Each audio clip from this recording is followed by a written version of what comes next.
Butter toast তো বাড়িতে অনেক খেলেন, কোনোদিন বাড়িতে চিজি গার্লিক ব্রেড বানিয়ে দেখুন না কেমন লাগে। নমস্কার, আমি সুতপা, দি গুড কুক টেলসের পক্ষ থেকে আজ বাটার গার্লিক টোস্ট বানিয়ে দেখাবো উইথ চিজ। প্রথমে একটা পাত্রে নিয়ে নেবো 1 কাপ ময়দা, তাতে দেবো 1 চামচ ইস্ট, 3 চামচ মধু, সামান্য একটু নুন আর একটা ডিম। সব উপকরণগুলো প্রথমে ভালো করে মিশিয়ে নিয়ে গরম দুধ দিয়ে মেখে একটা ডো বানাবো। ভালো করে মেখে নিয়ে হাতে করেও বারবার করে মেখে নিয়ে শেষে অল্প একটু মাখন দিয়ে ডোটা তৈরি করব। দেখতে হবে ডোটা যেন খুব সফট হয়। তারপর ডোটা ঢাকা দিয়ে 40 মিনিট রেখে দেবো রেস্টে। 40 মিনিট পর এখন ডোটা বেশ কিছুটা ফুলে উঠেছে। আবারও তখন ডোটা কয়েকবার হাতে ভালো করে মেখে নিয়ে টেবিল টপে একটু গুঁড়ো ময়দা ছড়িয়ে সেই বড় ডোটা থেকে কয়েকটা ছোট ছোট ডো বানিয়ে নেব। এই ডো বানানোর পদ্ধতি আমার চিকেন ব্রেডের রেসিপিতেও আমি দেখিয়েছি, যার লিঙ্ক আমি ডেসক্রিপশনে দিয়ে রেখেছি। এরপর সেই ছোট ছোট ডোগুলো আবারও হাতে করে গোল করে নিয়ে পাত্রে রেখে দেবো, আর সবকটা ডোয়ের মধ্য থেকে একটা ডো নিয়ে রাখবো, আর বাকিগুলো আবারও ঢাকা দিয়ে রেখে দেবো।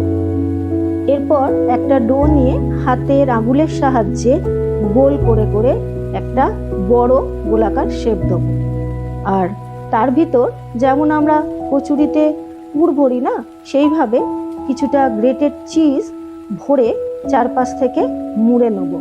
তারপর আবারও হাতের তালুতে রেখে ভালো করে গোল করে একটা শেপ দেবো। তারপর ওটা একটা বেকিং ট্রেতে রেখে দেবো। এইভাবে বাকিগুলো বানিয়ে নেব। তারপর বেকিং ট্রেতে রেখে আবার চাপা দিয়ে আধ ঘন্টার জন্য রেস্টে রাখবো। এখন একটা পাত্রে বাটার, 5-6টা রসুন কুচানো আর পার্সলে পাতা দিয়ে একটা মিশ্রণ বানিয়ে নেব। তারপর ওই মিশ্রণটা ডোগুলোর ওপর খুব ভালোভাবে মাখিয়ে দেবো। ভালোভাবে মাখানোর পর একটা ডিমের কুসুমও ওই ডোগুলোর ওপর লাগিয়ে দেবো। ডিমের কুসুম ব্রাশ করে দিলে কি হয়, ব্রেডের কালারটা খুব সুন্দর আসে। আপনি বাটারও ব্রাশ করতে পারেন, তাতে কোনো অসুবিধা নেই, কিন্তু কালারটা ভালো আসে ডিমের কুসুমে। এরপর একটু গ্রেটেড চিজ ওই ডোগুলোর ওপর দিয়ে দেবো। তারপর 180 ডিগ্রি টেম্পারেচারে 20 মিনিটের জন্য বেক করে নিলেই আমাদের ব্রেড রেডি। কতটা সফট হয়েছে ব্রেডটা সেটা দেখলেই বুঝতে পারছেন।